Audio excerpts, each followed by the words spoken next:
Bueno, buenas tardes a todos, muchísimas gracias y bienvenidos a uno de los nuevos martes del IE, hoy para comentar la temporada turística 2021 y qué esperamos del sector hotelero. Tenemos una mesa de superlujo, como ha dicho antes Alfredo, que como sabéis es el presidente del Club de Real Estate, que es de donde organizamos estos webinars, estas conferencias que esperamos dentro de poco poder retomarlas poco a poco de manera presencial. Y bueno, esta tarde tenemos con nosotros a Marc Molas, que es director de Corporate Finance de Hoteles de Deloitte, a Yaiza Castilla, que es consejera de Turismo, Industria y Comercio del Gobierno de Canarias, y a María Zarraluki, Global Development Vicepresident de Meliá Hoteles Internacional. Bueno, como ha comentado Pedro, la situación del sector hotelero en particular y bueno, del hospitality en general, ha sido complicada este año, ha sido compleja, pero hay una cosa que es evidente, que es que todos estamos deseando viajar y todos estamos deseando hacer vacaciones o poder desplazarnos, ¿no? Por algún motivo, bien sea para ver a personas cercanas, por negocios o por ocio. El ansia de viajar es imparable y eso afecta directamente al real estate hotelero. Esta semana hemos visto cómo las reservas de vuelos han aumentado casi un 400% desde Reino Unido, en el momento que han dicho que van a poder hacerlo desde mayo, o incluso hoy salían noticias como igual incluso turismo alemán podía venir a Baleares mucho antes, ¿no? Yo creo que esto pone en evidencia que en el momento que las vacunas vayan funcionando, que esté esta cartilla de vacunación, es un sector que está ahí, que va a seguir estando, que es una gran fortaleza de nuestro país. Y creo que esto es lo que al final nos va a hacer revisar de una manera u otra las transacciones, ¿no?, que se pueden hacer en el sector hospitality. Queremos hablar esta tarde también si vemos que estas nuevas formas de vida que han surgido durante la pandemia o que se han acelerado van a afectar a los modelos hoteleros, de cómo las relaciones entre los operadores y los inversores van a adaptarse también a esta nueva realidad, de qué manera se van a poder financiar las operaciones. Todos sabemos que el crédito está complicado y también, bueno, la gran pregunta, ¿no?, cuando por fin se van a ver cierre de operaciones y acuerdos o maneras de llegar a entendimiento entre inversores y propietarios. Yo, para arrancar, ¿no?, una vez comentado esto, lo primero de todo me gustaría quizás comenzar con Yaiza, y igual María también puede darnos su punto de vista como un gran operador internacional. Si creéis que este verano puede producirse realmente un boom turístico por la demanda contenida que tenemos, la capacidad de ahorro que han tenido las familias y las vacunas, y cómo esto, en una segunda pregunta enlazada con esta, puede afectar al mercado de inversión hotelero. Yaiza, si quieres comenzar tú. Sí, buenas tardes a todos y a todas. Muchas gracias por la invitación en primer lugar. Y bueno, en relación a la pregunta que comentas, yo no creo realmente que vaya a producirse un boom este verano. Ojalá que me equivoque por el bien de todos y todas las que estamos aquí, pero también hay que ser realistas, ¿no? Hay que ser optimistas, pero también hay que ser realistas. Y lo cierto es que dependemos mucho, como tú comentaste antes también, y también Pedro, pues del ritmo de vacunación y de cómo están nuestros principales mercados emisores, especialmente en el caso de Canarias, ¿no? Yo creo que es importante el ritmo de vacunación en ambos sitios. Nos gustaría que en verano estuviéramos en torno a un 60 o un 70% de vacunación, que este porcentaje fuera recíproco, tanto en nuestros países emisores de turistas y aquí también en España y en particular en Canarias, pero lo cierto es que ahora mismo, por ejemplo, Reino Unido tiene un 22% y España y, por ejemplo, Alemania vamos a un 5%, con lo cual que hay un pequeño desfase que esperamos que se acelere a partir de ahora a medida que se vayan autorizando las distintas vacunas y se vaya ampliando todo esto, que parece ser que todo apunta a ello. Y lo que comentaste antes de Reino Unido, que es muy importante porque se aumentaron las reservas nada más que con ese anuncio. ¿Y esto qué es indicativo? Pues que seguimos en la mente de los grandes turistas, de los grandes países emisores, quieren volver a España, quieren volver a Canarias en particular, Para Canarias no tenemos una estacionalidad, el verano no es en sí nuestra época fuerte es la temporada alta, con lo cual que nosotros prevemos un comienzo de recuperación, por llamarlo de alguna manera, nunca a niveles pre-COVID, pero sí ya cierta actividad turística con turismo nacional, por supuesto regional, y algo de extranjero, pero no esperamos que sea sino hasta octubre. Y si la pandemia va todo bien, pues que empiece la cosa a funcionar de una manera más estable, pero no un boom turístico, desgraciadamente, y digo, ojalá me confunda, pero tenemos que ser muy prudentes porque no solo depende de nuestra capacidad, que a nivel sanitario, tanto el sector público como el privado en el archipiélago se ha esforzado muchísimo durante todo este tiempo para hacer el destino lo máximo seguro posible.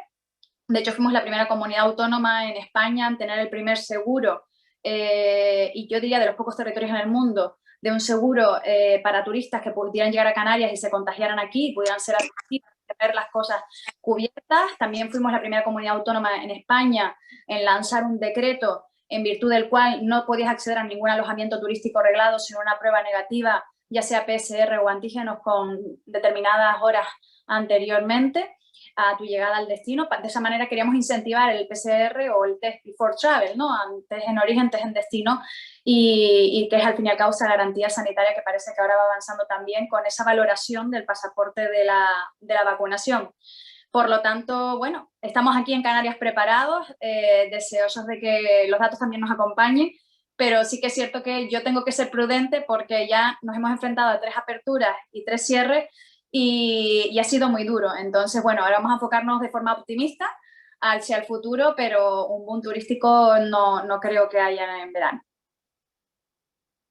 María, ¿y cuál es tu opinión como un gran operador que sois? Bueno, ¿Cómo prevéis? yo creo que aun teniendo en cuenta ese punto de prudencia que comentaba bien Yaiza, yo creo que sí que hay una demanda contenida. De hecho, desde que Boris Johnson anunció la potencial apertura del turista británico sin restricciones a partir del mes de mayo, nosotros hemos experimentado un crecimiento de ingresos netos simplemente en la venta de la web de más de un 500% en los últimos 7 días. De hecho, las reservas, para haceros simplemente una idea de escala de lo que estoy hablando, las reservas en este momento para el verano 2021 son mejores que las reservas que teníamos en febrero del 2020 para el verano 2020, que ya sabíamos que venía bien, o sea, que era un verano bueno y que nadie pronosticaba lo que vino después en el mes de marzo y con todos los terrajones del COVID. Entonces, sí que es verdad que hay una demanda contenida, sí que es verdad que parece ser que esa demanda contenida tiene ganas de viajar y lo está demostrando a través de un boom de reservas en estos momentos, pero yo creo que también hay que tener un principio de prudencia, como bien comentaba Yaiza, por varias cuestiones, porque no solamente la vacunación nos va a salvar de este tema, es verdad que la vacunación es un factor primordial y tenemos que tener ese factor cubierto, sobre todo tanto en mercados emisores como nosotros como mercado receptor, y a fecha de hoy pues hay muchos deberes por cumplir en ese aspecto, sino que también tenemos que trabajar en cómo gestionar este problema, porque la verdad es que la vacunación este verano difícilmente habrá conseguido eliminar el coronavirus de nuestra realidad, ¿no? Entonces, obviamente hay que trabajar en los pasaportes sanitarios, hay que trabajar en los corredores seguros, hay que dar cierta o gran visibilidad de seguridad en los destinos en donde van los turistas a desplazarse. Entonces, realmente hay demanda contenida, hay una posibilidad de que el mercado turístico empiece a tener cierto resurgimiento positivo, no a niveles del 2019, eso lamentablemente no creo que pase hasta 2023 o incluso 2024, pero sí que un resurgimiento del turismo hace sentido. En cuanto a lo que comentabas anteriormente de cómo puede afectar esto al mercado de inversión inmobiliaria, realmente yo creo que esta visibilidad un poco de recuperación puede afianzar más la seguridad de la inversión en el mercado hotelero. Puede dar cierta seguridad también si el mercado va avanzando de manera positiva y no nos encontramos una tercera, cuarta y quinta ola, porque esto es como el Guadiana que nunca acaba. Pero si realmente nos encontramos en una situación de retroceso de esta crisis sanitaria, realmente puede dar cierta seguridad al mercado inmobiliario, al mercado bancario también, para dar financiación en las transacciones inmobiliarias y hacer que las mismas sean más gratificantes y que se puedan realizar de una manera más solvente y con los yields adecuados. pero yo no creo que sea el factor determinante. O sea, ayudará, pero realmente la evolución en el sector de la inversión inmobiliaria es algo que va a ir pasando paulatinamente por la situación en la que nos encontramos. No nos olvidemos que llevamos prácticamente 12 meses de cerrajón en la industria hotelera, que nos han ayudado ciertos parches a campear la situación, como han sido pues, los ERTES, ciertos apoyos vía préstamos ICO, ciertas ayudas en la financiación, incluso retrasos en los pagos de alquileres, etcétera. Pero eso lo que ha hecho es que, bueno, que ha habido un sobreendeudamiento importante en el sector hotelero que obviamente llevará a actuaciones de desinversión en algunos grupos y actuará como un detonante en el mercado inmobiliario y en las transacciones inmobiliarias. Sí, hombre, yo creo que está claro que el 2021 con sus inputs positivos y negativos es una incógnita, pero que evidentemente hay un interés estratégico global en esta recuperación del turismo. Los ERTEs continúas, como tú bien has dicho, María, hasta el 31 de abril y bueno, pues luego ya se verá, pero esperemos que a partir de ese momento también las cosas vayan mejorando, ¿no? Pero en general, entonces, ¿qué apetito inversor veis tú, María, también nuevamente por tu visión al final como en la parte de dirección de desarrollo de una gran cadena, ¿no? Como es Meliá y Marc, desde la parte de corporate, ¿qué apetito inversor va a haber en el asset class hotelero? ¿No? ¿Va a haberlo? ¿Lo hay tanto como se escucha en general? Yo creo, sinceramente, que el apetito inversor en el sector hotelero es muy alto. A fecha de hoy es verdad que hay mucha liquidez en el mercado, hay muchos grupos interesados en la compra de activos hoteleros. Yo creo que hay más interés en el segmento vacacional que en el segmento urbano, porque bueno, se está demostrando que quizás la crisis actual en el segmento vacacional es más, digamos, esporádica y ligada a un acontecimiento determinado y quizás el segmento urbano es más una crisis estructural que nos exigirá ciertos cambios importantes que no se pueden hablar. Pero sí, interés hay y hay mucho. Si no hemos visto relaciones o transacciones muy importantes a fecha de hoy, principalmente ha sido porque, bueno, como comentaba, ha habido mucha reticencia a lo mejor del mercado hotelero, de los propietarios hoteleros a vender a descuento. Ha habido un gran gap entre precio de lo que se buscaba en distress y lo que realmente se quería ofrecer, o sea, esperando un poco a ver cuándo se podía solventar la situación. Los apoyos a la industria han afianzado pues, ese momento de wait and see para ver qué pasa. Al mismo tiempo, pues el tema de lo que comentabas tú al principio de la ponencia, ¿no? La dificultad en obtener financiación para la inversión, pues también ha ralentizado algún tipo de transacciones. Es verdad que los mercados son sabios y se han ajustado y hay otros tipos de financiaciones, pero que también encarecen las transacciones. Y sobre todo ha habido un tema muy importante a fecha de hoy, es la gran incertidumbre en cómo hacer una valoración de un activo, ¿no? O sea, no puedes valorar a niveles del 2019 porque no sería correcto, no puedes valorar a niveles de 2020, prácticamente tendrías que regalar los hoteles para que alguien te los comprara. Entonces, ese gap pues ha hecho que sí que ha habido acercamientos de grupo, pero quizá no ha habido la rapidez en las transacciones inmobiliarias que quizás se preveía que iban a empezar a ver a finales del año pasado, principios de este año. Pero bueno, yo creo sinceramente que esas transacciones empezarán a ocurrir de manera más ágil a partir del verano o quizás un poco después del verano. Va a haber transacciones de todo tipo, no solamente de asset class, de venta pura de activos por refinanciación de ciertas compañías que necesiten levantar caja, sino también otro tipo de transacciones, como puedan transacciones más corporativas para ganar competitividad en el mercado, ya sea para grupos grandes o incluso grupos pequeños o medianos que necesiten afianzar su posición frente a un mundo extremadamente competitivo en estos momentos. Por lo que realmente yo creo que sobre todo, y hago índole en esto, en la parte más vacacional, leisure del sector hotelero, va a empezar a haber transacciones interesantes a mediados, a partir de verano o finales de este año, creo. Marc, antes de que nos comentes tu opinión, os quiero recordar a todos que tenemos, como hacemos habitualmente por Slido, con el código hashtag IEturismo, por un lado una encuesta que vamos a lanzar ahora mismo y otra que lanzaremos pues dentro de 20 minutos o así para ir viendo vuestra opinión, y por otro lado las preguntas que queráis subir ¿vale? Para que podamos realizárselas a los ponentes que concederéis al final. Yaiza nos tiene que dejar un poquito antes de finalizar el evento, con lo cual si hay alguna pregunta en concreto que queráis que se responda, que sea ella quien nos la comente, si la vais escribiendo previamente y vemos que podemos encajarla, ella estará encantada de atenderos, pero a las 7:30 justo tiene que dejarnos. Nada, dicho esto, continuamos. Marc, ¿tu opinión sobre este apetito en el asset class hotelero? Sí, nosotros lo que vemos es que hay un interés latente y estructural en el sector hotelero que no ha cambiado. Lo había en el 2019 y excepto los 2-3 meses más complicados o 4 meses del COVID, ha seguido habiendo este interés. Porque al final el capital financiero, que es el que a día de hoy está mirando sobre todo el sector hotelero, tiene un racional de inversión de 5 años, o tiene horizontes de inversión de entre 5 y 7 años, ¿no? Entonces, al final, el corto plazo es importante en términos de rentabilidad, pero sobre todo lo es el medio y la salida, y en el año 5, en el año 6 o en el año 7, en el momento en que se plantean salir, ¿no?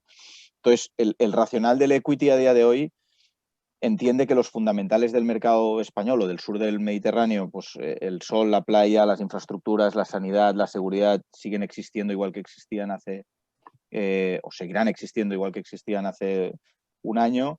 Miran la evolución, digamos, de los ADRs, ocupaciones. Si hacéis un seguimiento desde el año 2010, por ejemplo, por tomar una serie de 10 años y estudiáis la evolución del precio medio, la ocupación, el RevPAR en España en los últimos 10 años siempre ha sido ascendente, con algunas variaciones, pero siempre ha sido creciente.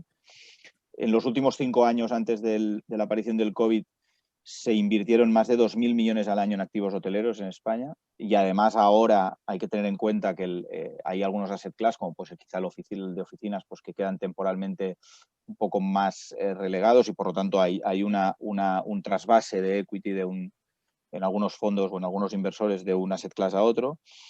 Y después hay un mecanismo también de realidad, y es que la yield, que es lo que te fija el riesgo asociado a las operaciones no estamos viendo un descuento vía compresión de yields. En todo caso, el descuento lo estamos viendo porque los inversores buscan oportunidades en un contexto de dificultad, pero ya vemos que las yields no se están comprimiendo o no se están comprimiendo en exceso.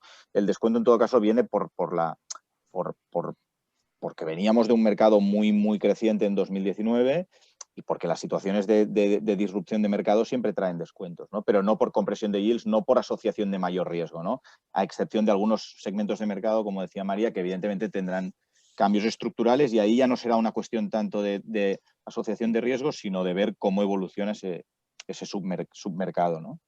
Pero interés todo y más. ¿Y qué características tiene ahora el inversor que está realmente viendo para comprar o para entrar en el mercado hotelero o del hospitality en general en España, Marc? Claro, ahora Algo habrá variado.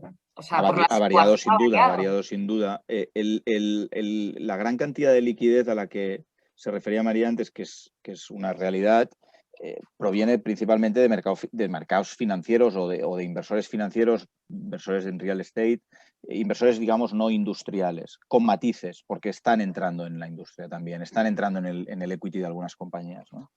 Entonces, bueno, el mercado sobre todo se ha flexibilizado porque en un momento digamos, de gran caída de la demanda, o alineas intereses entre inversores y gestores, o hay alguien que se queda fuera de juego, ¿no? Y si se queda uno de los dos fuera de juego, se suelen quedar los dos. Entonces, se están creando mecanismos de flexibilidad, se están creando mecanismos de adaptación, digamos, del riesgo a la realidad de cada momento, de adaptabilidad, ¿no? Se buscan fórmulas que permitan acomodar el riesgo en cada momento a la situación de incertidumbre que estamos viviendo, y por lo tanto aquellas estructuras, digamos, más rígidas de propietario, activo, arrendatario y entre medio una renta y una garantía, que funcionaban muy bien durante un tiempo, pues quizá ahora están temporalmente, no diremos en desuso, pero están en menor medida presentes en el mercado, ¿no? Y después vemos inversores financieros o inversores no hoteleros entrando digamos, entrando o ejerciendo mecanismos para estar muy presentes o muy pegados a la explotación de los hoteles, ya sea vía contratos de gestión y haciendo asset management, o también directamente en el equity de compañías, porque ello les da capacidad de entender el negocio y sobre todo de lo que decíamos antes, de alinear intereses, ¿no? Y después, por otro lado, lo que también decía María antes, la banca comercial está atendiendo principalmente a sus clientes y a sus situaciones de contingencia, ¿no? Y por lo tanto el dinero nuevo que entra, si busca financiación, lo tiene que buscar en deuda alternativa, en deuda subordinada, en otras estructuras de deuda que hacen que necesariamente el mercado se sofistique bastante, ¿no? Y por tanto también estamos viendo inversores más sofisticados de los que veíamos hace un tiempo. Y entonces, María, con todo este nuevo paradigma y esta foto que nos está contando Marc, ¿cómo se presentan las relaciones entre operadores e inversores, ¿no? ¿Serán más flexibles? ¿Cómo serán los modelos de relaciones de contrato a partir de ahora para hacerlos más viables, ¿no? Y que no se den situaciones tan distrés como hemos visto ahora? Bueno, yo creo que ciertamente el coronavirus lo que nos ha metido en la ecuación es un factor de riesgo que nadie tenía en el radar, ¿no? Siempre se habían pensado en casos de fuerza mayor extrema, pues en catástrofes naturales, ligados en sitios pues más a lo mejor en el Caribe o en Asia, etcétera, pero no realmente en mercados consolidados como pudiera ser España, por ejemplo, ¿no? Esta situación lo que nos ha presentado es un riesgo no controlado que hace que los equilibrios de las relaciones contractuales se han distorsionado mucho, porque realmente si tenemos en cuenta la figura más segura en la inversión que podría ser un contrato de alquiler, también hemos visto que para los inversores el contrato de alquiler ha acabado no siendo una inversión segura, porque tenemos cláusulas como las cláusulas rebus, ciertas resoluciones judiciales que están dando la razón de que hay que regular las rentas que se pactaron en su momento porque la situación en la que tenemos pues, ha creado una desigualdad entre las partes, ¿no? Entonces, teniendo en cuenta todo este factor de riesgo no contemplado, que a fecha de hoy es el coronavirus, pero yo creo que a todos nos hace pensar que tenemos que tener este paradigma de crisis o de riesgo dentro de la ecuación de las relaciones en el largo plazo. Sinceramente creo que en el corto plazo y sobre todo, pues ya si hablamos también en medio plazo, modelos estrictos de relación con inversores, propietarios / operadores van a cambiar. Creo sinceramente que los modelos más asset light, más modelos contratos de gestión, incluso franquicias con operaciones de terceros o incluso contratos de alquiler o contratos híbridos donde haya componentes de equilibrio entre las partes. Cuando quiero decir equilibrio es que, bueno, en épocas de bonanza el inversor / propietario tenga cierta posibilidad de mejorar su cuenta a través de beneficiarse de ese upside y en épocas como en la que nos encontramos se reparta el riesgo entre ambas partes. Entonces, yo creo que eso hará que muchos inversores institucionales más afincados en los contratos de alquiler tengan que ser más flexibles en las modalidades de relación con operadores. Sobre todo si quieren tener relaciones contractuales con grupos pues solventes, grandes, que a lo mejor coticen en bolsa como nosotros, cuando ese tipo de relaciones pues, son más complejas, ¿no? Todo esto dicho también, yo creo que todo este tipo de situaciones también van a hacer que haya aún más profesionalización en lo que es la gestión del activo por parte de las propiedades. Hemos visto una tendencia en cuanto a esto, de ya ver los típicos asset managers en las relaciones con el operador, no solamente en los contratos de gestión, sino también en los contratos de alquiler o los contratos híbridos, para saber y estar seguro que la operación que estás obteniendo, los resultados del activo son los más óptimos para el hotel, la situación, los competidores, dónde está ubicado, etc. Entonces, yo creo que, para resumir, creo que va a crearse una relación un poco más balanceada, tendiendo a haber un reajuste en los riesgos entre ambas partes, clara tendencia de los operadores hacia modelos más asset light, por lo que el mercado tendrá que encontrarse en medio buscando ese equilibrio.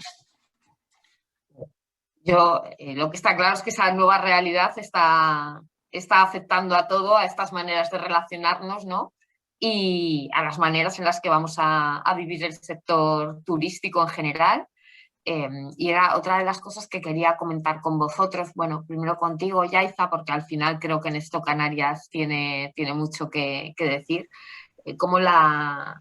Bueno, estos meses hemos visto cómo han variado las formas no solo de vivir por obligación, sino lo que hemos hablado hasta el hartazgo, ¿no? De la digitalización, las nuevas formas de trabajar y por tanto de vivir, y que parece que algunas de estas tendencias pueden venir para quedarse, ¿no? Como es esta flexibilidad o estos usos más híbridos y esta oportunidad de estancias más largas y, bueno, que al final es otro tipo de turismo que no tiene que quitar el anterior, pero es una opción más que sale en la ecuación, y en un destino como Canarias, con un clima privilegiado y sin estacionalidad, pues puede ser caballo ganador, ¿no? ¿Cómo crees que esto va a afectar a Canarias en general, ¿no? Que además recientemente ha salido la noticia que habéis presentado planes en este sentido, y cómo a Canarias en general y a la industria del turismo en particular, ¿no? ¿Cómo os va a afectar todo este nuevo segmento aupado por el nomadismo digital? Bueno, yo creo que al fin y al cabo es anclar, acelerar una tendencia que ya venía de atrás, solo que, pues bueno, el coronavirus, la pandemia nos ha hecho pues tenerlo en nuestro día a día durante todo este año, y lo que se ha convertido en una forma de vivir, ¿no? También convertir en una forma de vivir, pero también del disfrute vacacional. Con lo cual que yo creo que realmente los destinos pueden adaptarse, no en su totalidad, pero sí pues un porcentaje de la planta hotelera, alojativa extrahotelera, etcétera, para este tipo de clientes, que nosotros el otro día pues presentamos la estrategia de los remote workers, los nómadas digitales, porque vemos que aquí hay un filón en el que también Canarias aspira a estar en el top 10 del liderazgo mundial en este sentido. Ya tenemos algunos remote workers, pero es importante ponerlo como segmento, y por primera vez en la industria turística de Canarias, el gobierno de Canarias ha lanzado un segmento específico en este sentido. Aspiramos a por lo menos conseguir 30.000 teletrabajadores en 5 años. Seguro que a muchos de ustedes, como cuantitativamente les viene a la cabeza, no tiene nada que ver con nuestro turismo convencional, pero cualitativamente sí. Son personas que tienen pues una alta cualificación, lo cual interesa muchísimo. También no solo en sí por el valor de cada persona, por así decirlo, sino por también las experiencias de negocio que se pueden producir y de trasvase de conocimiento que se puede producir dentro del archipiélago. Son personas que más o menos tienen entre 25 y 45 años, con un alto nivel adquisitivo, con lo cual que aumentamos el gasto en destino, queremos ganar soberanía también en ese sentido en el archipiélago, y también con estancias más largas, lo cual a nosotros esto también nos permite pues bueno, no ser tan dependientes de esa conectividad que es nuestra columna vertebral para sostener la actividad económica, pero también nuestro mayor talón de Aquiles, como vimos, por ejemplo, con la crisis de la quiebra de Thomas Cook, ¿no? Y como hemos visto también con la pandemia, cómo se han disminuido pues, las frecuencias en los vuelos y para recuperar la conectividad. Por lo tanto, consideramos que era el momento idóneo para estar ahí, para lanzarlo. Ya hay 2 ciudades, ¿no? Estaba Tenerife y, bueno, Las Palmas, en los 10 destinos del mundo para teletrabajo, y yo creo que como destino regional debemos de estar ahí. Creo que tenemos capacidades porque tenemos mucha banda ancha también, tenemos también tenemos seguridad sanitaria, que en estos momentos también es importante, y creo que estamos en disposición de poder competir con destinos en este sentido, en este canal, en este segmento, como Tailandia, Bali, etcétera, ¿no? Y también uniéndonos a esa influencia que las grandes corporaciones también ya han lanzado. Por ejemplo, Spotify el otro día anunció que pretende deslocalizar a 5.000 trabajadores, ¿no? Por lo tanto, ¿por qué no pueden venir a Canarias? Además, tenemos una fiscalidad buena para las empresas, con lo cual que creo que se van uniendo todos los factores, unidos también a la seguridad sanitaria, que por todos es muy mirada en estos momentos. Tenemos también esa europeidad con precios más reducidos de países de la Unión Europea. Por lo tanto, creo que somos más competitivos que otros sitios, y por supuesto no queríamos dejar de pasar esta oportunidad para anclarnos en el top 10. Sí. Perdón, que se estaba escuchando alguien que no estaba silenciado. Disculpa, Yaiza, no sé si has terminado o continúas. Perdón. No, ya simplemente pues un poco explicar la estrategia. Y bueno, ya hemos empezado a promocionarlo. A priori pusimos pues 500.000 euros y bueno, y vamos a seguir aumentando si es necesario en nuestros principales mercados claves: Reino Unido, Alemania, Francia, bueno, en todos los que sean necesarios y mucho más. Y la verdad que la experiencia está siendo bastante gratificante porque también a nivel personal me llegan muchos mensajes también a través de LinkedIn y de distintas redes sociales con interés de distintas personas, también de grandes corporaciones, también de personas que están teletrabajando a lo largo del archipiélago, también fuera que quieren venir, incluso de Latinoamérica, que cómo hacemos, que quieren venirse y bueno, quieras que no, pues eso también ilusiona, que en estos momentos creo que es muy importante que tengamos ilusión, que miremos con optimismo a pesar del realismo al que nos enfrentamos, pero que empecemos también no solo a contener, ¿no?, la parte negativa de lo que es la crisis, sino también a generar nuevas oportunidades, generar y adelantar o acelerar en la medida de lo posible la posible recuperación turística y de todo lo que ello conlleva. Totalmente, totalmente. Y María, vosotros al final que tenéis un portfolio tan amplio, ¿creéis que estas largas estancias representan una tendencia que puede venir para quedarse? Y si es así, ¿cómo pueden variar vuestra planta hotelera o la configuración, ¿no?, de vuestros hoteles, tanto los presentes como las diferentes reposicionamientos o inversiones de CAPEX que vayáis a hacer a futuro? Si es que consideras que es una cosa que viene para quedarse. Bueno, yo creo que todo lo que comentaba Yaiza es una consecuencia del impacto que creemos todos que va a tener el segmento corporate en el, digamos, en el corto y en el medio plazo. Es verdad bueno, que en un tiempo récord prácticamente todas las empresas nos hemos tenido que digitalizar, hemos tenido que empezar a trabajar por medios digitales, las videoconferencias han sido pues un punto bueno, que ha demostrado que se puede trabajar así y eso ciertamente es difícil medir cuál será el impacto real de ese modo de trabajar, pero sí que es verdad que ya hay una tendencia clara de muchas organizaciones en disminuir el coste de viajes, disminuir el coste de oficinas, el deslocalizar a sus empleados, pues bueno, para incrementar la satisfacción del empleado y al mismo tiempo reducir los costes fijos de las empresas, ¿no?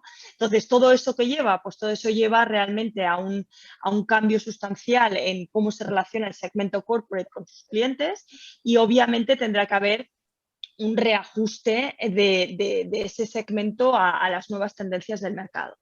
Eso depende de qué tipologías de hoteles puede tener un impacto importante. Si hablamos de los hoteles vacacionales, que era un poco por donde entiendo que Yaiza iba explicando, es claro que puede tener un impacto. Nosotros mismos hemos lanzado un programa que es de Workstation, que al final en los hoteles vacacionales lo que hace es ofrecer estancias largas para poder pues, trabajar desde cualquier parte del mundo, ya sea desde Canarias, República Dominicana o Bali, aunque tú tengas tu oficina en otro sitio. Lo importante es que las franjas horarias funcionen o que tú te quieras adaptar a la franja horaria de donde es el mercado en el que tú trabajas y que al mismo tiempo tengas buena conectividad y buenos servicios. Y creemos que un hotel puede ser una gran opción para eso.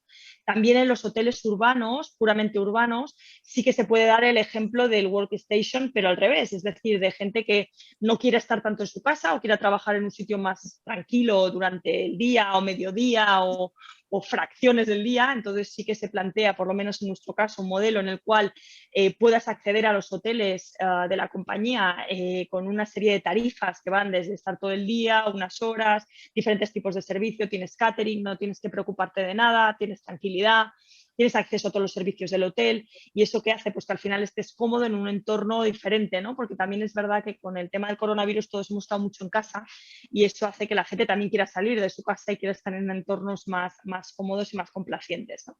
Entonces, yo creo sinceramente que todos los hoteles, bueno, que esa nueva modalidad de cliente, que es el cliente corporate de una manera redefinida distinta, que es queriendo estar en entornos diferentes en el momento de trabajar, es algo que probablemente esté aquí para quedarse.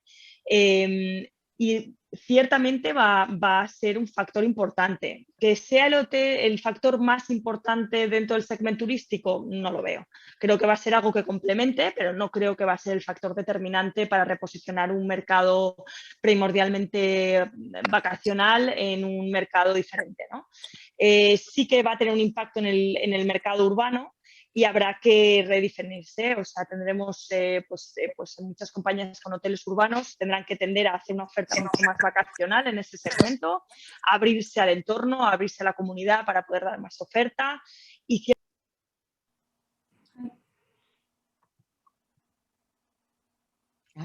No, María, no se escucha. Se ha cortado el sonido, ¿no? Se ha cortado el sonido. Sí, creo que me habían desactivado ahora el sonido. Sí, ahora, María, perdona. No, que lo que quería decir, ahora he perdido el hilo, pero lo que quería decir es que realmente en hoteles urbanos veremos un poco de todo, veremos desde hoteles que se tendrán que readaptar a esa nueva demanda, abriéndose quizás pues, al entorno más cercano, a los barrios, para dar un servicio, digamos, a la gente cercana en ofertas de food and beverage diferentes.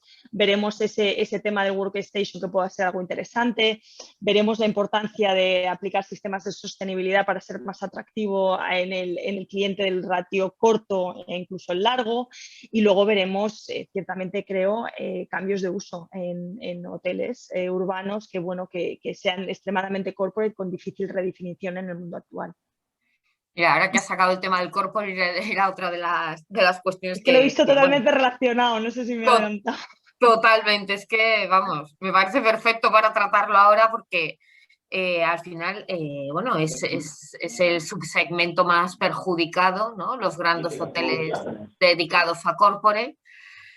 Yo creo que es en el que todos están esperando grandes descuentos, pero no sé si tanto tú como Marc, ¿no? Que igual él puede tener más visibilidad de ese tema, se están produciendo o cree que se van a producir tanto descuento lo suficiente como para que el inversor asuma un riesgo de entrar, comprar, mantener mantener a pulmón ese determinado activo durante bastante tiempo hasta que este segmento se reactive, o al revés, o si igual se pueden plantear entrar para esos cambios de UFO que decía María, para que quizás un cambio de UFO, un cambio de subsegmento hotelero si es que lo permite, para destinarlo a un co-living, no sé, ¿no? Cuáles pueden ser los posibles escenarios, pero sobre todo si va a haber ese gap suficiente como para que el inversor entre, ¿no? Marc, si quieres comentarnos tú. Sí, nosotros grandes descuentos no estamos viendo. Y no decimos todavía porque en realidad no estamos seguros de que vayan a existir grandes descuentos.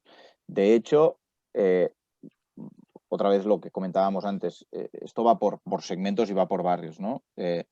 Pero las operaciones que se están cocinando ahora en el segmento vacacional o en el segmento leisure dentro del urbano, y hay algunas que ya están en marcha y están en due diligence, son operaciones que para los activos buenos de verdad, se hacen con precios evidentemente inferiores a los de 2019, pero no precios de gran descuento ni de grandes oportunidades. Esto en el segmento vacacional y leisure.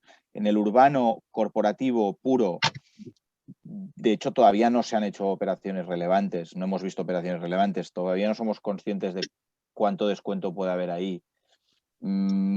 Pero el sector hotelero, a pesar de que está sufriendo mucho, llegó al COVID, digamos, en una situación muy diferente a la que había llegado a la crisis, digamos, financiera del 2008, 2009, etcétera, ¿no?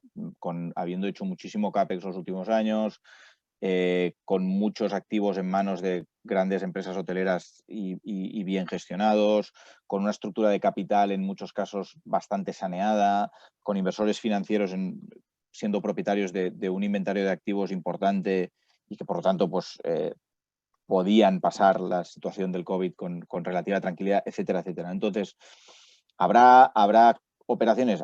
Las habrá y habrá muchas operaciones. ¿Habrá situaciones de estrés? Pues probablemente las habrá porque había compañías que ya llegaban al COVID con ciertas ineficiencias estructurales y que el COVID las ha agravado, ¿no? Que probablemente habrá una reconversión en determinados segmentos de mercado, seguramente. Pero de momento es muy difícil, no tenemos la bola de cristal, no sabemos lo que va a pasar, pero de momento grandes descuentos no estamos viendo. Estamos viendo ajustes, pero no grandes descuentos. Mira, vamos a pasar porque tenemos varias preguntas del público acumuladas para Yaiza para que podamos cumplir con el horario. Yo creo que hay una que es interesante, ¿no? Que es cómo se va a coordinar esta estrategia, ¿no? de captar Novada Workers institucionalmente con las empresas privadas, ¿no? Esa colaboración público-privada para captar y hacer viable todo este subsegmento. Bueno, yo creo que realmente, por lo menos en Canarias, el sector privado siempre hemos ido muy alineados. Desde que soy consejera lo tengo que agradecer también, porque en todas las crisis hemos ido unidos y también en esta estrategia vamos a ir unidos. Muchos de ellos ya se han adelantado, se han ido preparando, han visto también la oportunidad, como comentó María, y yo creo que seguirán haciéndolo. Es más, en Canarias también se da una circunstancia que es distinta, que no solo es la parte hotelera en sí, sino también durante este periodo también los apartamentos, las casas rurales han tenido unos importantes pues, ingresos o actividad económica por personas que se han trasladado pues, para trabajar y en un entorno distinto, de naturaleza, donde pueden ir a la playa por la mañana y trabajar por la noche. Además, el uso horario de Canarias permite perfectamente videoconferencias tanto con, por ejemplo, Estados Unidos como por el otro lado. La verdad que esta parte sí que nos favorece muchísimo como destino en este punto. Y después hay una parte que nosotros vamos a presentar mañana, que es la plataforma digital del destino regional. Ahora mismo hay en cerca de 70 webs en el destino. Imagínense lo locos que pueden volverse los turistas buscando algo, ¿no? Creemos que debemos de potenciar el destino dando ya una marca única a nivel digital y alcanzar ese liderazgo y esa soberanía también. Iremos desde lo local y lo regional hacia arriba, porque es necesario también enganchar con los operadores nacionales y globales, porque es fundamental para compartir los datos y estrategias, y por lo tanto irán de la mano sector público y sector privado.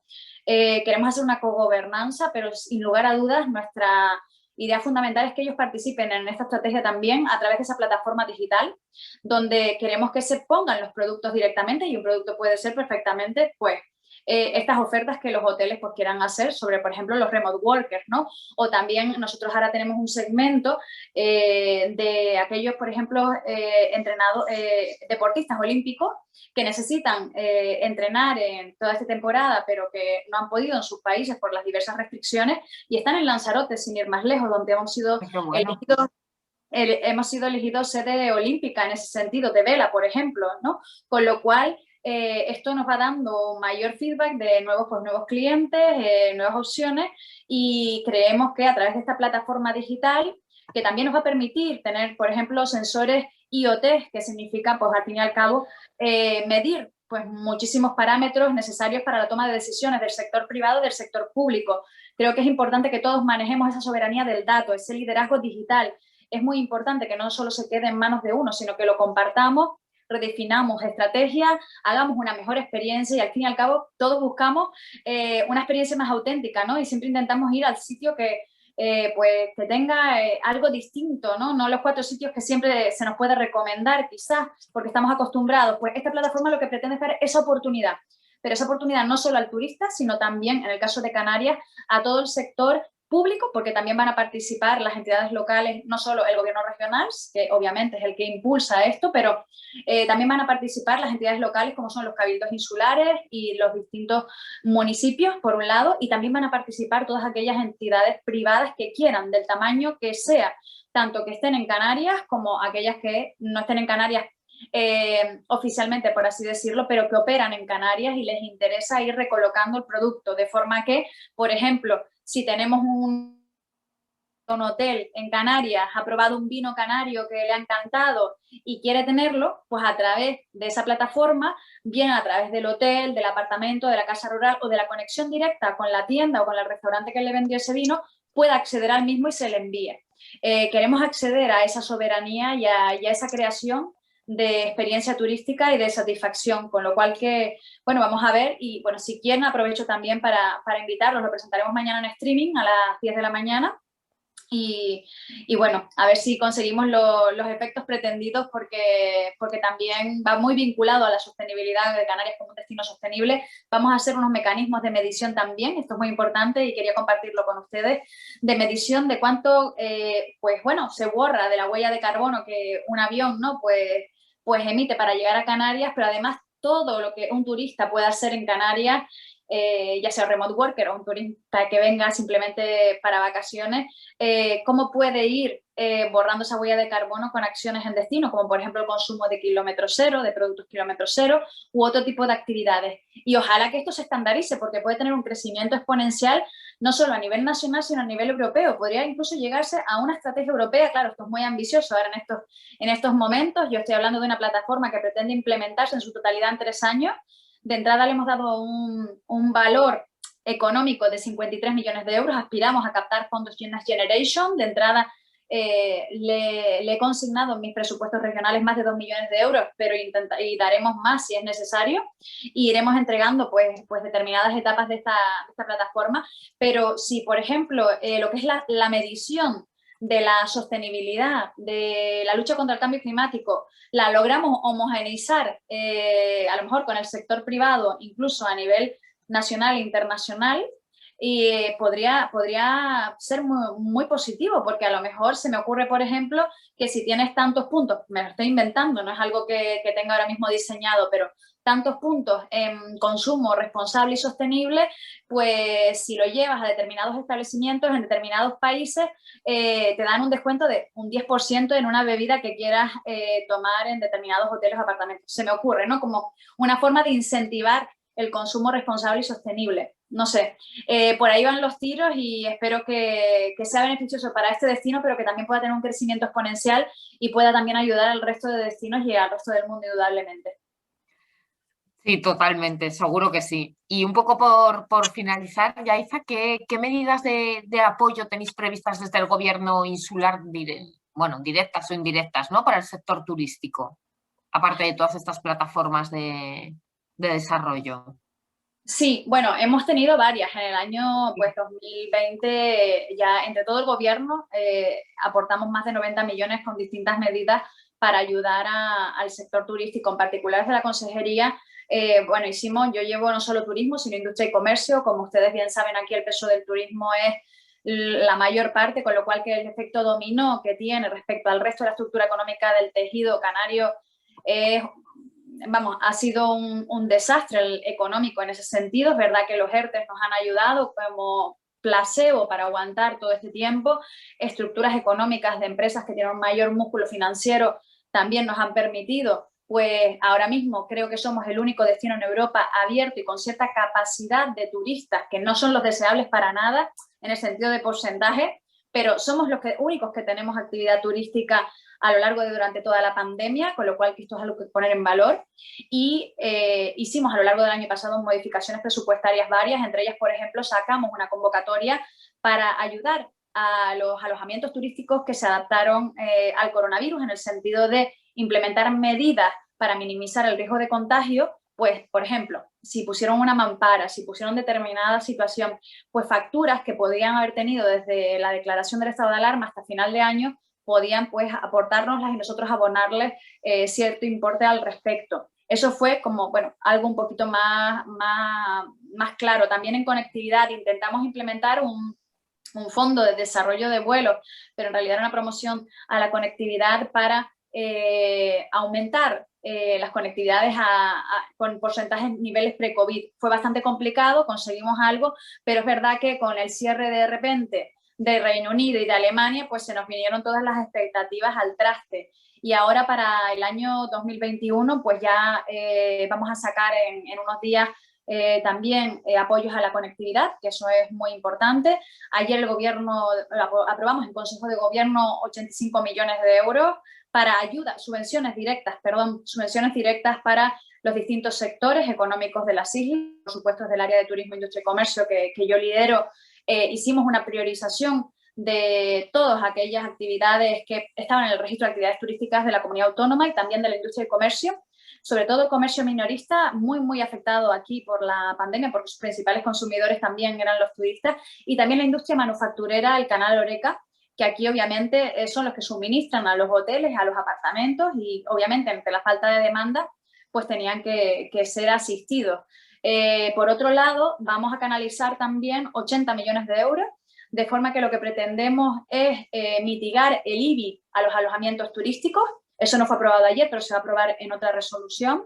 Y luego, en paralelo, pues vamos a sacar distintas convocatorias. Yo ya directamente en lo que es mi presupuesto regional, sacamos una convocatoria en torno a los 700.000 euros para eventos privados de índole, obviamente con capacidad de atracción turística, de índole cultural, deportiva, pues, etcétera, para que pudieran concurrir y poder inyectar liquidez ya en Canarias, porque es importante la inyección de liquidez. Yo no sé si los compañeros ponentes también opinan lo mismo, pero creo que ya hay que, bueno, antes también, pero hay todo lo que se pueda hacer de inyectar liquidez lo antes posible, mejor, porque lo que tenemos que, sobre todo, priorizar es que no haya mayor destrucción del tejido empresarial. En el caso de Canarias, si hay mayor destrucción del tejido empresarial, podemos quedarnos en el sector servicios. Y de nada nos vale ser el mejor destino del mundo si luego no tenemos los mejores servicios que ofertar a las personas que vienen a visitarnos. Por lo tanto, intentamos, a raíz del presupuesto que tenemos propio, ¿no?, del que aprobamos a finales de diciembre, pues ir sacando las convocatorias lo más rápido posible. Esta fue hace unos días, dentro de poco sacamos una para la conectividad también. También estamos con infraestructuras turísticas públicas también para que se vaya pues generando con esa construcción y pues generando actividad económica y a la vez también empleo, o si no mantenerlo, recuperarlo.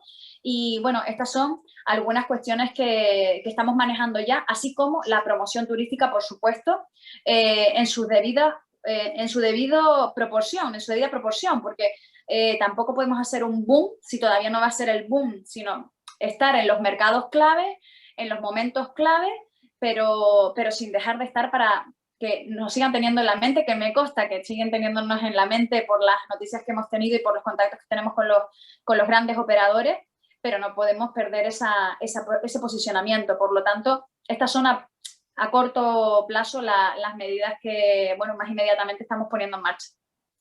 Muchísimas gracias, Yaiza. Bueno, como sabemos que te tenías que despedir, muchas gracias por participar y continuamos con Marc y con María, que aparte hay un par de temas importantes que nos gustaría todavía tratar y desarrollar. Muchas gracias. Pues muchísimas gracias a ustedes y luego ya veré el resto de la grabación para aprender de los otros dos ponentes que tienen muchísimo que contar y de los que he aprendido muchísimo. Muchas gracias por la invitación a todos y espero poder compartir otro ratito con ustedes más adelante. Disculpen por irme antes de tiempo. Gracias, Yaiza. Marc, hay un tema que lo he comentado de pasada al principio, luego tú lo has tocado también ligeramente, pero yo creo que es al final la llave de muchas de las posibles transacciones, operaciones o incluso reposicionamientos e ideas que estamos hablando, que es todo el rato la financiación, ¿no? ¿Cuáles son los principales desafíos financieros con todo el tema del COVID a los que se enfrentan las compañías del sector y cómo, o sea, qué opciones hay, cómo se pueden qué visibilidad hay, qué situaciones y qué alternativas, ¿no? Que no sea financiación tradicional o cómo se puede hacer. Bueno, de entrada, claro, la situación, las compañías llegan al COVID, digamos, bajo unos criterios de financiación clásicos, ¿no? Y con unos covenants determinados y con unos ratios de endeudamiento digamos, de EBITDA versus deuda pues determinados y claro, un parón del 100% prácticamente durante un año, pues todos los ratios, todos los covenants, todas las estructuras de capital pues no sirven, ¿no? Las anteriores al COVID y por lo tanto afrontan una situación complicada de falta de liquidez en muchos casos, pues, en una situación complicada de incumplimientos, pues lo que decíamos, de unos determinados covenants, etcétera, etcétera.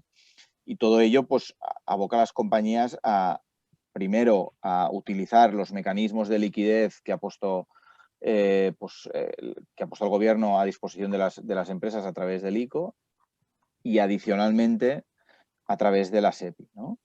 Estamos viendo pues que cada vez más hay más compañías que se están adhiriendo al programa de la SEPI porque, bueno, al final es una de las muchas palancas que tienen para pasar el temporal, ¿no? Al final hay otras alternativas también. La banca tradicional, la banca comercial ha apoyado a muchos de sus clientes, al menos durante un tiempo, pero es verdad que las estructuras de capital pues se van cargando cada vez más y es complicado en algunos casos articular nuevas financiaciones. Por otro lado, estamos viendo, que lo hemos hablado en algún otro debate, deuda alternativa ofreciéndose al mercado, pero no es muy difícil entender que a día de hoy los retornos no permiten devolver la deuda tradicional o la deuda convencional. Imagínate la deuda alternativa, ¿no? Aunque es verdad que esta deuda alternativa muchas veces se utiliza pues, como préstamos puentes, como bridge loans, para solventar situaciones concretas de CAPEX o de estrés de caja para después refinanciar en una segunda fase, ¿no? El problema está en saber si esta segunda fase se podrá hacer o no. Y como os decía, pues el mecanismo de la SEPI se ha puesto a disposición de las compañías. Es verdad que está pensado sobre todo para compañías medianas y compañías grandes, porque el ticket mínimo se habla con cierta flexibilidad, pero se ha fijado en 25 millones y por lo tanto pues es un ticket relevante. Pero es una estructura relativamente flexible que te permite bien abordar el problema desde el equity o bien abordarlo desde un préstamo participativo, que tiene unos mecanismos digamos, de acompasamiento determinados y que para un momento, digamos, como el actual, muy excepcional, es un buen instrumento o es un instrumento más que pueden utilizar las compañías para después tratar de, en un periodo de tiempo, digamos, en 3, 4, 5 años, buscar soluciones, digamos, diferentes o soluciones, digamos, más en el largo plazo. Un poco este sería el panorama o el mapa, digamos, de la financiación a día de hoy en España. No es un panorama fácil. Y realmente, bueno, lo has comentado un poco, ¿no? Pero ¿el rol del SEPI crees que va a ser diferenciador? O sea, realmente va a tener un impacto como para que sea una ayuda o una palanca para que, bueno, sirva de salvación a bastantes operadores, por ejemplo. Con la SEPI pasó que al principio, cuando salió, no estaba muy clara el enfoque que se le quería dar y muchas compañías lo vieron como digamos, una solución muy drástica. El paso del tiempo lo que nos ha mostrado es que cada vez más compañías se han interesado por ello. Al final es un mecanismo más. Lo que pasa que es un mecanismo más en un momento de restricción del crédito. Y por lo tanto, pues es un mecanismo muy válido, porque, como decíamos antes, la deuda alternativa o la deuda subordinada es muy cara, ¿no? Y por lo tanto, es verdad que te ejerce o que adherirse a la SEPI, evidentemente, conlleva determinados mecanismos de control, determinados mecanismos, digamos, de reporting, bueno, pues de cumplimiento de algunas limitaciones a las que obliga el contrato de préstamo con la SEPI, pero, por otro lado, permite salvar una situación sobrevenida y temporal, esperemos, que al final después probablemente podrá ser reestructurada en forma de deuda convencional, más a largo plazo, deuda hipotecaria o lo que sea, ¿no? Por lo tanto, es un mecanismo que ya se ha utilizado en otros países y en otros momentos y que ha funcionado muy bien, ¿no? Y que ha funcionado bien. Pues, María, bueno, un poco retomando esto que comenta Marc, ¿no?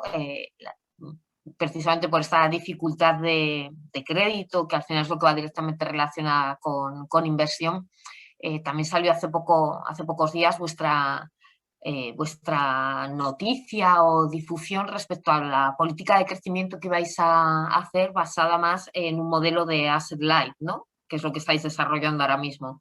Y es saber un poco que nos cuentes si este va a ser vuestro modelo de crecimiento a partir de ahora y si esta franquicia de vuestra propia marca la vais a hacer solo para vacacional, la vais a hacer extensivo a los otros tipos de activos que tenéis en portfolio, o cómo lo vais a hacer. A ver, la verdad es que Meliá lleva tiempo afianzándose cada vez más en una estrategia de crecimiento más asset light que asset heavy. O sea, nosotros somos una compañía híbrida, la verdad es que tenemos un porcentaje de activos no despreciable, pero sí que es verdad que llevamos ya bastantes años, sobre todo en los últimos 10 más o menos años, en lo que nos estamos afincando en una fuerte inversión en lo que es nuestro modelo operativo y sobre todo nuestro modelo de venta o distribución digital, ¿no? Toda esa inversión en lo que es el modelo operativo, el modelo de ventas, va muy afianzado con la estructura de cómo queremos relacionarnos con los hoteles a futuro, ¿no? O sea, al final llevamos muchos años invirtiendo gran capacidad de recursos internos, tanto económicos como de recursos humanos, en ser mejores. Creemos que hemos crecido y hemos creído durante mucho tiempo que la digitalización estaba el futuro, y hemos creído ciertamente que este segmento vacacional era el segmento donde debíamos desarrollarnos.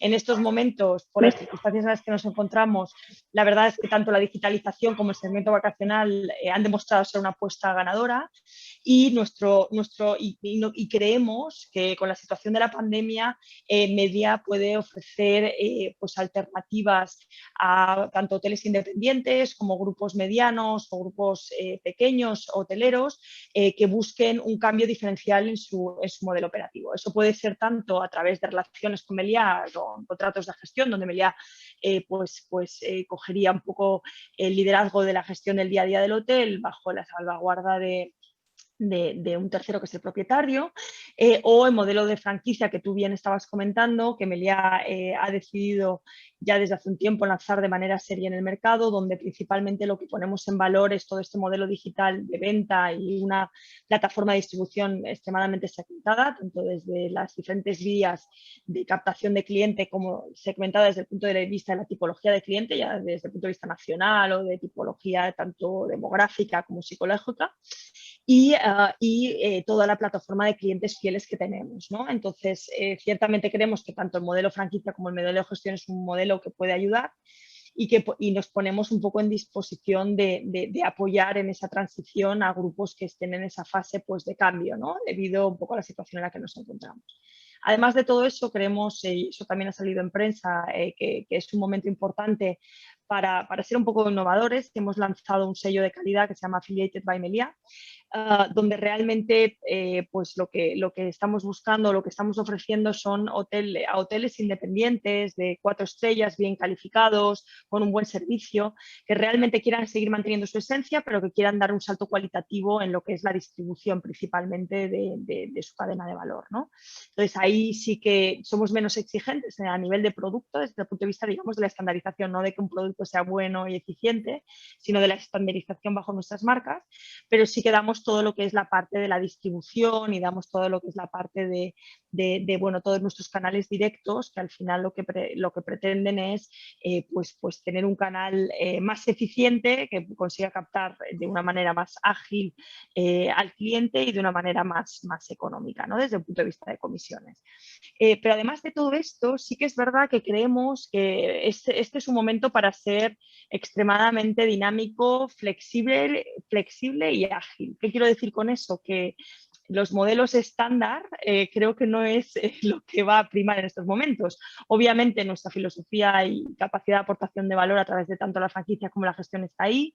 Tenemos diferentes modelos, pero creo que lo que sí que creo que va a haber una cierta consolidación importante en el sector. Creo que realmente estamos en un momento en que la competitividad y la necesidad de ganar competitividad para todos los hoteles, ya sean hoteles independientes o de cadenas, va a ser primordial, porque vamos a entrar ahora en un momento, lamentablemente, pero un momento en el que va a haber una buena guerra de precio, y el producto que esté mejor posicionado, sea más competitivo y que tenga mayor capacidad del cliente, quizás sea el producto ganador.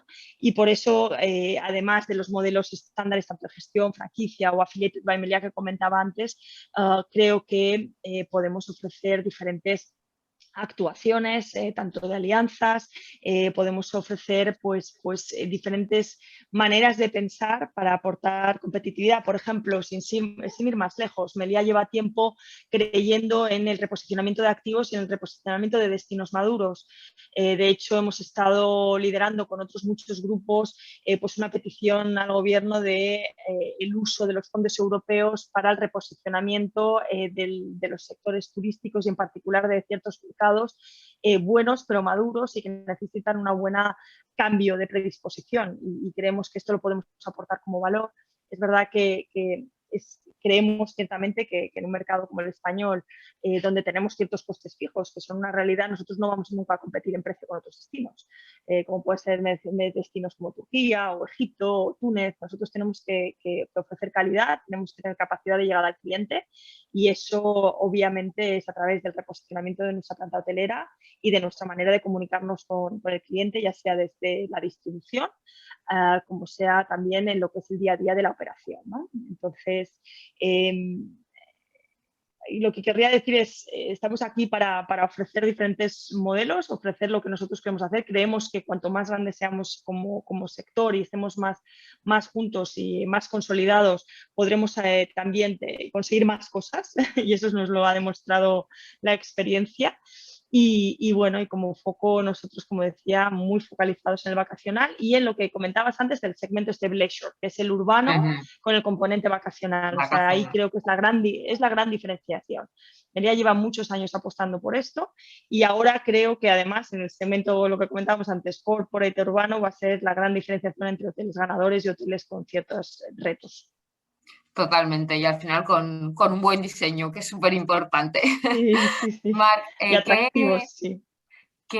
Yo creo que para cerrar, la última pregunta que os lanzo yo y damos rápidamente para no irnos de tiempo paso, que tenemos un montón de preguntas acumuladas del público, pero precisamente a colación de esto que comenta María, ¿qué sentido tiene una compañía hotelera sin real estate en su balance? ¿Es atractiva para el capital financiero? Porque en España igual no estamos muy acostumbrados a este modelo, ¿no? Sin duda lo es. De hecho, las grandes o algunas de las grandes compañías, digamos, americanas no tienen activos en su balance. En España el modelo ha sido tradicionalmente un modelo de propiedad, basado en la propiedad y ha sido muy exitoso, pero es verdad que desde hace años ha habido una progresiva separación entre lo que es la OPCO y la PROPCO, ¿no? la operadora y la propietaria. Algunos de los gestores que han dejado de ser propietarios parcial o totalmente te dicen que en la medida en que han empezado a trabajar con inversores financieros en la gestora han visto cómo se mejoraban todavía más los ratios de gestión, optimizaban todavía más los procesos, mejoraban el reporting sistemático al inversor, bueno, crecían más rápido, etcétera, etcétera, ¿no? Por lo tanto, optimizaban todos los mecanismos internos, dado que no es lo mismo trabajar para uno mismo que trabajar para un tercero, ¿no? Y eso ha sido un buen resultado de la separación entre OPCO y PROPCO. Y evidentemente los que tenían patrimonial han podido seguir creciendo a través de la patrimonial en inversiones en real estate, que al final son dos negocios muy diferentes, ¿no? El del real estate y el de la gestión hotelera, ¿no? Hotelera. Son empresas muy... Las plataformas de gestión sin activos son muy interesantes cuando están bien gestionadas y son solventes y son rentables, porque permiten la entrada, permiten la entrada de inversores no hoteleros o hoteleros en procesos de consolidación de hoteles de compañías grandes o medianas que se comen a compañías pequeñas, ¿no? y permiten sobre todo dinamizar el mercado, ¿no? y generar oportunidades, con lo cual es muy interesante, sin duda. Perfecto. Nada, os voy a pasar alguna de las preguntas del público, que como os comento tenemos bastantes acumuladas. Esta primera está destinada a María, la hace Javier Fernández Clavé, y él quiere preguntar si, que un poco ya lo hemos tocado antes, ¿no? Pero si es razonable pensar que los hoteles urbanos van a competir con las oficinas Flex Space ahora que están en plena expansión. María, vosotros que tenéis también bastante urbano.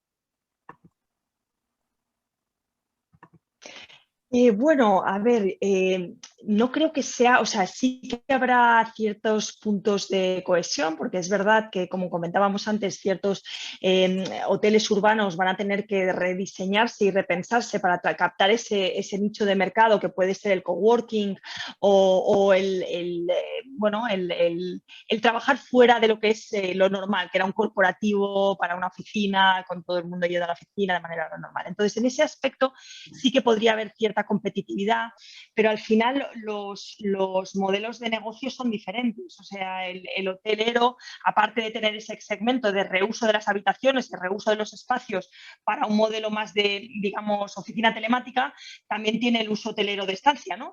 De estancia, y también lo que vendría a ser todos los servicios aparejados que puedan ofrecer tanto para los clientes como para gente del exterior. Entonces, yo creo que realmente se tocarán algunos segmentos similares, pero no va a ser, en mi opinión, una competencia directa como para canibalizarse unos a otros. Perfecto. Y esta, bueno, para los dos, pero yo creo que, Mar, tú que has comentado antes del SEPI, SEPI para empresas estratégicas, ¿no? Es otra de las preguntas que nos lanzan. ¿Hasta qué punto son estratégicas empresas hoteleras de 15, 20 hoteles urbanos pequeños?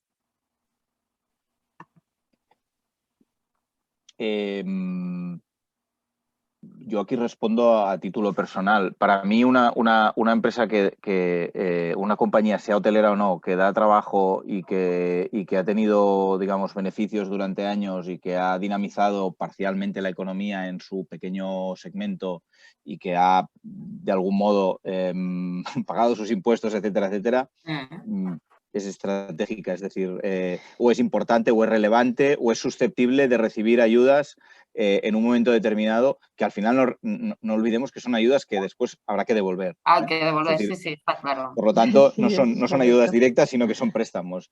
Y si miramos el nivel de ayudas directas e indirectas que han recibido los países, digamos, europeos, algunos de ellos, por cierto, mucho menos turísticos que España y mucho menos relevantes en términos de aportación al PIB, pues evidentemente, si no se invierte en las empresas turísticas, pues ¿en qué sector se va a invertir, ¿no?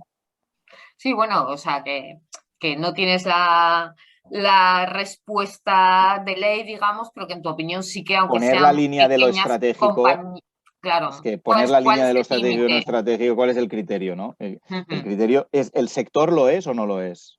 A título, digamos, Sí, de pero bueno, economía española. que ya una pequeña empresa, bueno, pequeña, que tiene 15, 20 hoteles urbanos, boutique, no sé, yo creo que ya es una masa crítica como para poder optar a ese tipo de ayudas, ¿no? Pero al final vosotros tenéis mayor control de eso. Y era un poco saber tu opinión. Lo Y que pasa luego, que es verdad que los tickets de la SEPI son tickets relevantes. muy Entonces, alto, quizá sí. una empresa de este tamaño, quizá pues la SEPI no es la mejor de las opciones, ¿no? Pero esto habría que estudiarlo de caso por caso. ¿Y en qué medida el SEPI, ICO, etcétera, van a detener las reestructuraciones de balance? Las empresas, esta pregunta nos la hace Adrián García y comenta también cuándo esperáis que la Senior Debt empiece a tomar medidas más serias. Si es que las van a tomar, ¿no? Pero bueno, en principio. La primera pregunta, ¿me la puedes repetir, por favor? Sí, ¿en qué medida el SEPI, el Sí. ICO que ha habido antes, ¿no? Van a detener las reestructuraciones en el balance de las empresas? Al menos en las compañías que nosotros estamos viendo desde Deloitte, que no son pocas y que no son poco relevantes, digamos, la SEPI va a contribuir en gran medida a solventar o a suavizar situaciones de potencial reestructuración, sin ninguna duda. Y hay algunas empresas que han recibido o que están trabajando con la SEPI que han aparecido en prensa, que evidentemente los números al final son públicos y se puede ver fácilmente pues que al final los tickets de inversión de la SEBI van a ser relevantes y por tanto van a ayudar en gran medida a estas compañías. Sí.